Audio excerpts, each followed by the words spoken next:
बिस्मिल्लाहिर्रहमानिर्रहीम। आज हमारा केमिस्ट्री का जो है अगला टॉपिक 1.2.3 रिलेटिव एटॉमिक मास और atomic mass unit. Atomic mass unit. अब इसमें सबसे पहले हमारे पास जो अल्फाज आ गए हैं उन पे गौर कर लेते हैं। इसमें सबसे पहले हमारे पास रिलेटिव का लफ्ज आया। रिलेटिव इंग्लिश का लफ्ज है और इसका मतलब है क्या है जी? इसका मतलब रिश्तेदार। इसका मतलब वेरी गुड। इसका मतलब क्या है जी? रिश्तेदार। ठीक हो गया। एटॉमिक किससे निकला है? एटम से। तो एक एटम के बारे में बात करेंगे। और मास जो है हमें पता है किसी चीज को मापना, जोखना। ठीक है। अब मास जो है हमने किसका? एटम का मास मालूम करना है किसी के रिश्ते के साथ। किसी के रिश्ते के साथ।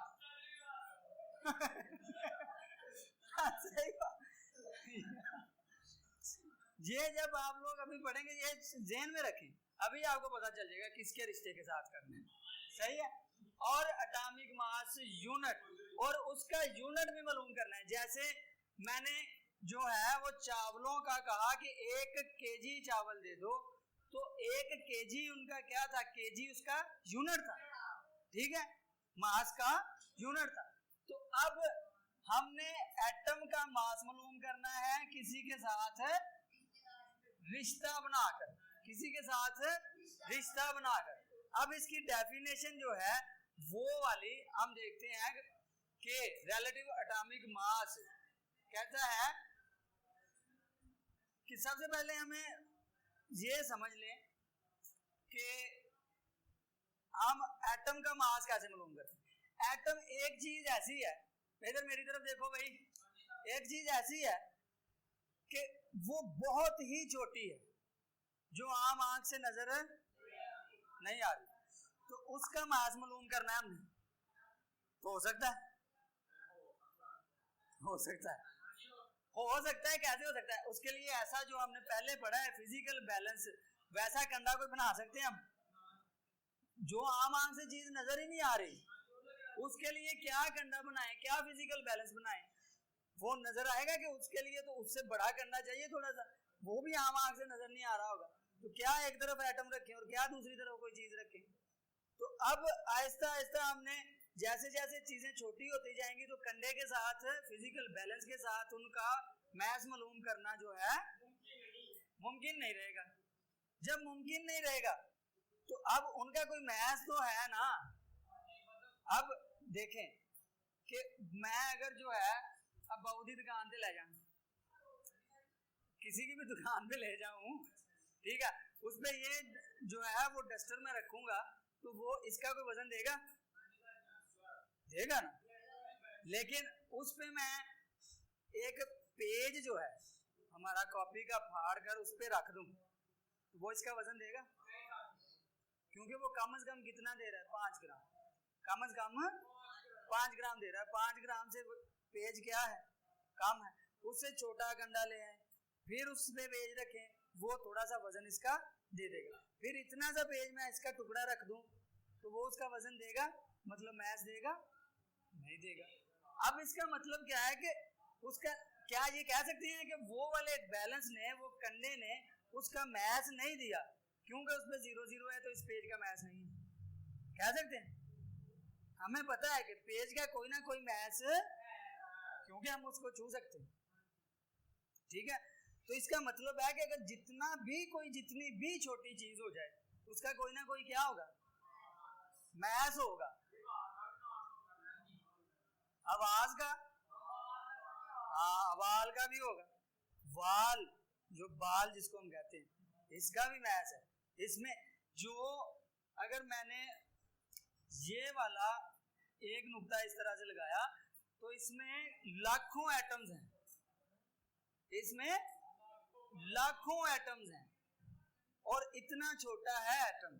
ठीक है, तो फिर हमने क्या करना है? हमने कहा कि हम ना उसका वैसे तो जो मैस मालूम नहीं कर सकते, कंडे दे रख नहीं सकते उन्होंने, ਉਹਦਾ किसी रिश्तेदार ना मैस मालूम कर लेंगे। ठीक हो गया। तो अब हमने इसकी डेफिनेशन सबसे पहले लिखनी है कि किसी एलिमेंट का रिलेटिव एटॉमिक मास इसके एटम्स के औसत एटॉमिक मास और कार्बन 12 आइसोटोप के एटॉमिक मास के 1/12वें हिस्से से निस्बत के बराबर होगा। ठीक है जी। अच्छा, सबसे पहले यहाँ पर किसी एटम का मास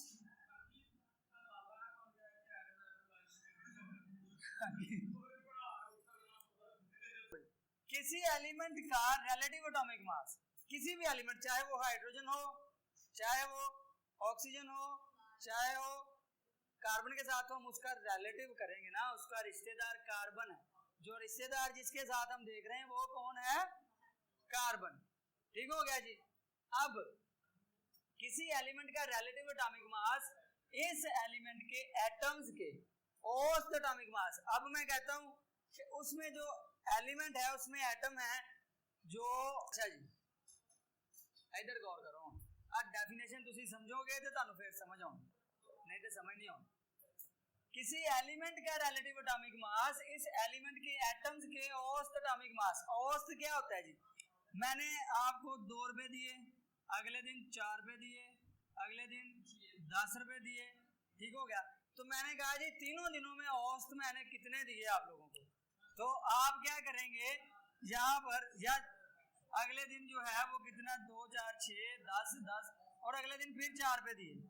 तो मैं कहता हूँ कि ये जो है 4 दिनों के हैं, तो मैंने औसत यानी कि रोजाना कितने पैसे दिए, तो बटा क्या कर देंगे 4 दिन, तो 2 4 6 और 4 10 और 10 20/4। तो यानी अगर 4 दिनों के रोजाना के बनाए तो मैं रोजाना आपको कितने पैसे दिए? 5। ठीक है, लेकिन मैंने रोजाना 5 दिए, एक दिन मैंने 2 दिए, एक दिन मैंने 4 दिए, एक दिन 4 दिए, फिर मैंने 10 दिए। तो रोजाना तो मैंने 5 नहीं दिए, लेकिन औसतन मैं क्या कहूंगा कि रोजाना के 5 रुपए जो है मैंने दिए हैं। इसी तरह जिस तरह हमने इसकी औसत निकाली, इसी तरह जो मुख्तलिफ एलिमेंट्स हैं, जैसे ये दरवाजा लोहे का है तो इसमें भी है जो एटम्स हैं, किसी का वजन थोड़ा सा ज्यादा होगा, किसी का वजन थोड़ा सा कम होगा। अब हमने वो 2-3 वजन जो आ जाएंगे हम उनको जमा करेंगे और 3 पे या 4 पे क्या कर देंगे, जितने वजन होंगे उतने पे क्या कर देंगे, तकसीम कर देंगे। तो फिर क्या आ जाएगा हमारे पास, औसत एटॉमिक मास आ जाएगा। उसका क्या आ जाएगा? अब ये वाली बात समझ के फिर से पढ़े, किसी एलिमेंट का रिलेटिव एटॉमिक मास उस एलिमेंट के एटम्स के औसत एटॉमिक मास। जहां तक ये एक ही बात है, अभी एक ही बात है कि किसी एलिमेंट के जो के का रिलेटिव एटॉमिक मास उसके एटम्स के औसत एटॉमिक मास। यहां तक कौन सी बात? एक ही बात है, एक बात है अभी तक। फिर और कार्बन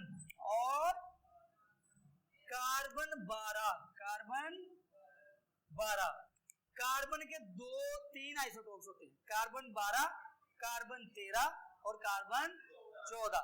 ठीक हो गया। लेकिन हमने किसके साथ करना है? सिर्फ 12 के साथ, सिर्फ 12 के साथ। अब उसके जो औसत एटॉमिक मास आ गया है उस एलिमेंट का, उसके और कार्बन 12 आइसोटोप, ठीक है जी, कार्बन 12 आइसोटोप के एटॉमिक मास के 1/12वें हिस्से से निस्बत के बराबर होता है। यानी उसके जो एटम्स हैं उनका हमने क्या किया, औसत मास मालूम कर लिया, और उसके बाद उनकी किसके साथ निस्बत मालूम की, कार्बन 12 के 1/12वें हिस्से के साथ। कार्बन 12 के 1/12वें हिस्से के साथ हमने क्या की जी, उसकी निस्बत मालूम कर ली। निस्बत का मतलब क्या होता है?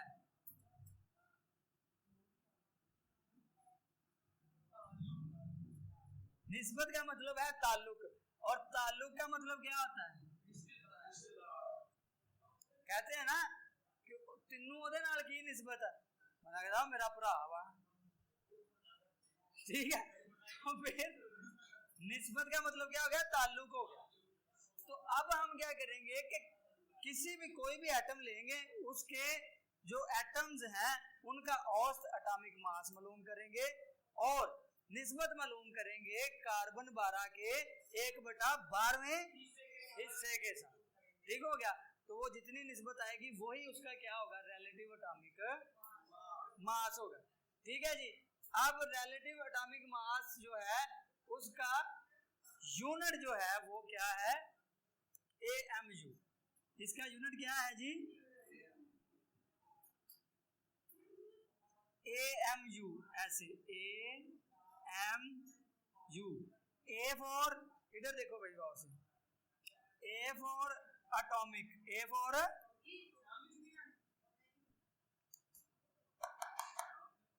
इधर देखो, A for atomic, M for mass या मास, यूनिट। ठीक हो गया जी, atomic mass unit, AMU, AMU। अब जो है 1/12वां हिस्सा जो है, जिस अब कहता है कार्बन 12 के म्यार की बुनियाद पर कार्बन एटम के एटॉमिक मास 12 है, जिसका 1/12वां हिस्सा 1 है। अब ये देखें, अब कार्बन 12 है, उसका 1/12वां हिस्सा। अब मैंने देखना हो कि कार्बन जो है इसका खुद से ताल्लुक है, उसका 12वां हिस्सा क्या है, 12वां हिस्सा। अगर कार्बन का, कार्बन जो है इसका खुद जो एटॉमिक मास है वो 12 है, कितना है, तो इसका 12वां हिस्सा कितना हुआ, 1। तो मतलब कार्बन 12 जो है उसका 12वां हिस्सा कितना है,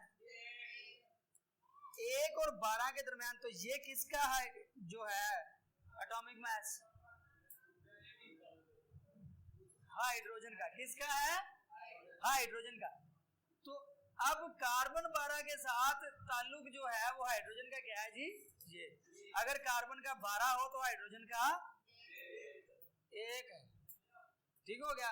इसी तरह हीलियम का 2, इसी तरह आगे हम फर्दर चलते जाएंगे।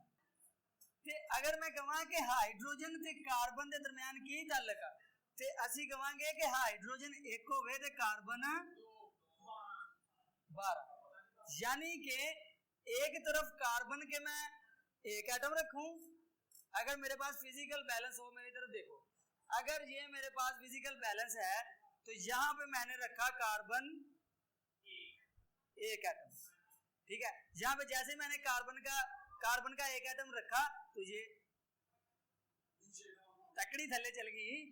ठीक है। अब यहाँ पे ये क्या है, खाली, और यहाँ पे मैंने हाइड्रोजन के कितने रखे, 1 रखा, तो कम, 2 रखे, 3 रखे, 4 रखे, 5 रखे, करते करते करते जब मैंने रखे 12, जैसे ही 12 हुए तो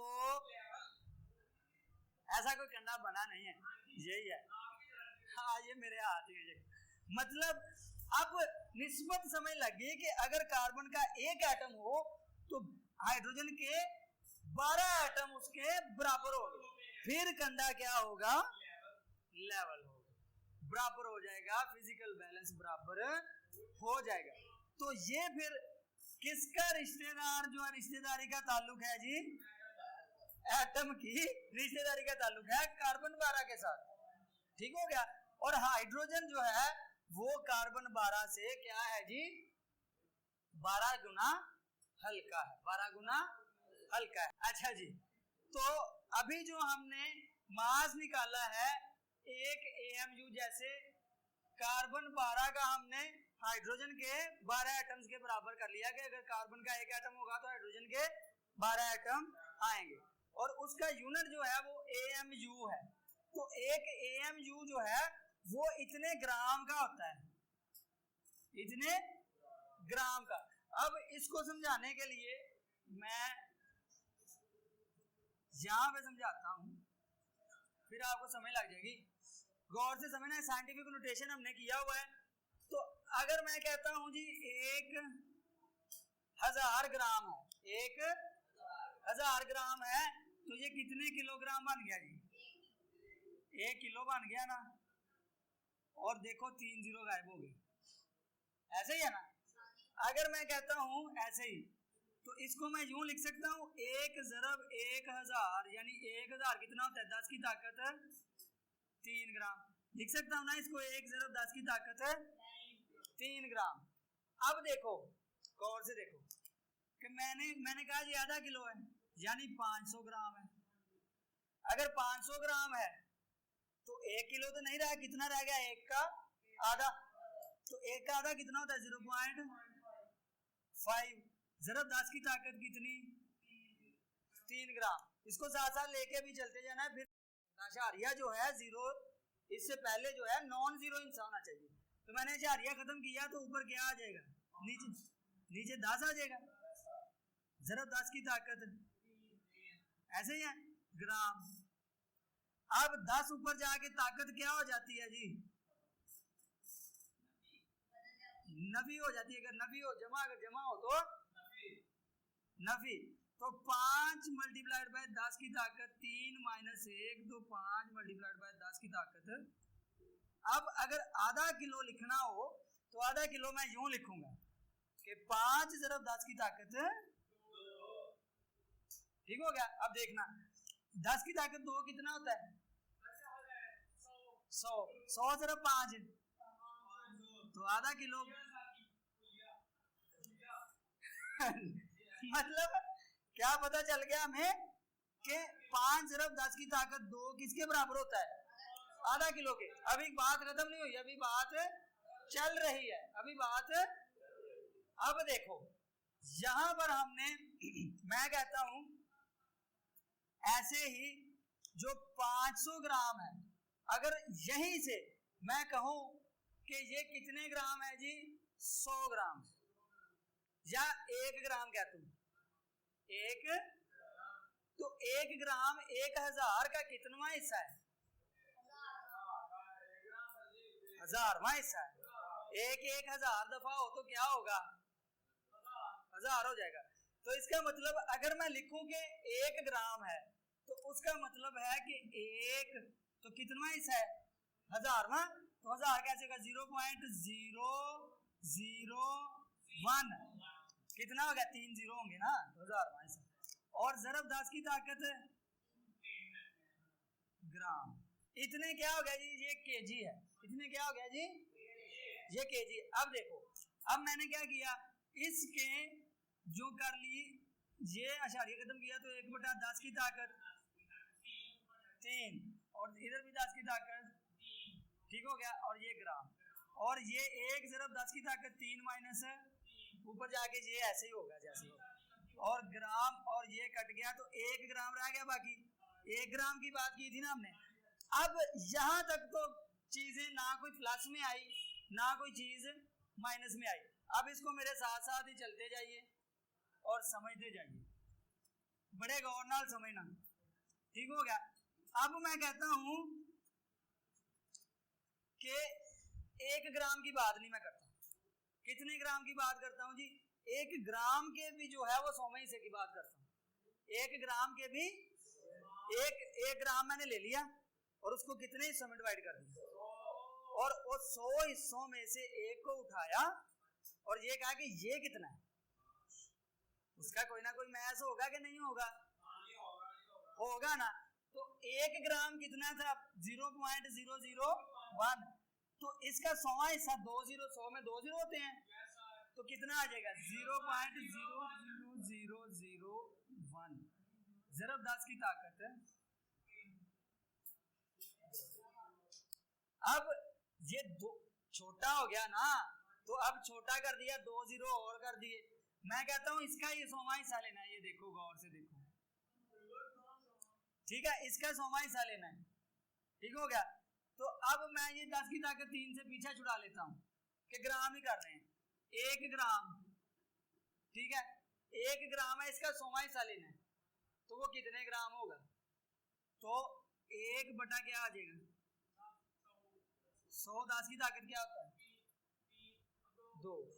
तो ऊपर जाके क्या हो जाएगा? 10 की ताकत तो अब जो 1 ग्राम का 100वां हिस्सा है, मैं उसको 1 ज़रब 10 की ताकत नफी 2 ग्राम कह सकता हूँ, कह सकता हूँ। ऐसे ही अगर 1 ग्राम का 1000वां हिस्सा हो तो 1 बटा क्या आ जाएगा, यानी कि 1 ज़रब 10 की ताकत कितनी आ जाएगी, नफी 3। अगर मैं ऐसे ही कहूँ करते जाऊं 1 ग्राम का 10वां हिस्सा, तो 1 ज़रब 10 की ताकत -10, और करते करते करते करते चला जाऊं और 1 ग्राम का 24वां हिस्सा, 1 ग्राम का मतलब कि 1 जीरो लगा के उसके आगे 24 जीरो लगा दूं, ठीक है, तो वो कितना बनेगा, 24वां हिस्सा नहीं, सॉरी, कि 1 लगा के, यानी कि 1 लगा के इसके आगे कितने जीरो लगा दूं, 24 जीरो लगा दूं, तो इतने हिस्से को क्या कहेंगे, तो वो हम ऐसे नहीं इसको लिख सकते 1 ज़रब 10 की ताकत नफी 24 ग्राम, ऐसे लिख सकते हैं ना। तो अब क्या हुआ कि अब एक AMU, यहां पे हमने जो पढ़ा कि जो एक AMU है वो 1.66 ज़रब 10 की ताकत -24 ग्राम के बराबर। अब पता चल गया कि AMU का भी कोई ना कोई क्या होगा, मास होगा, atomic mass unit, atomic mass unit, उसका यूनिट। यहां तक समझ लगी? मुश्किल तो नहीं था, अगर ये प्रोसीजर से समझा है तो फिर ये हमारे लिए मुश्किल नहीं है। अक्सर लोग जो है वो अपनी स्टडी, अपनी चीजें खत्म भी कर जाते हैं और उनको पता नहीं चलता, और बस वो कहते हैं कि केमिस्ट्री जो है वो जिन्नों की बातें, ठीक है, लेकिन जिन्नों की बातें नहीं है। ठीक हो गया, गौर से, बस।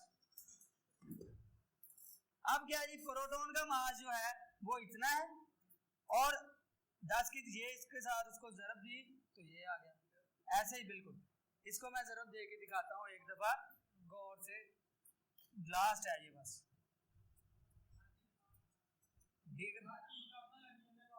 डस्टर भी हथों डिगदा वा, कहंदा बस करो बस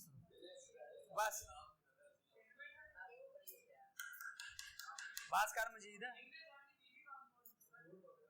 अच्छा, यहाँ पर देखो, अब प्रोटॉन का मास जो है ना वो इतना है 1.0073 AMU, 1.0073 अब मैंने यहाँ पर लिख दिया 1.0073 AMU जो है वो किसके बराबर है,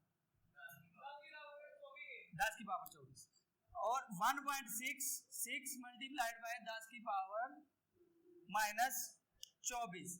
अब AMU और साथ में क्या है, ग्राम।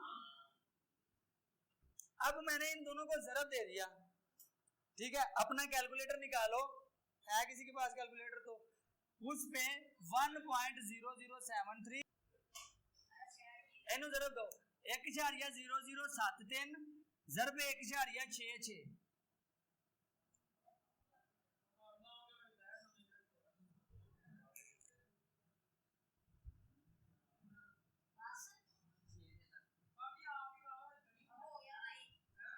तो इसका जवाब कितना आ गया, 1.672 मल्टीप्लाइड बाय 10⁻⁻24 ग्राम। ठीक हो गया। अब ये हमने राउंड ऑफ करके लिख लिया ना, तो इसका मतलब है कि AMU की जगह पर जब मैंने उसकी वैल्यू लिखी तो ये आ गया, AMU में उसका मास ये है और ग्राम में उसका मास प्रोटॉन का। न्यूट्रॉन का ऐसे ही 1.0078 AMU में और 1.674 10⁻⁻24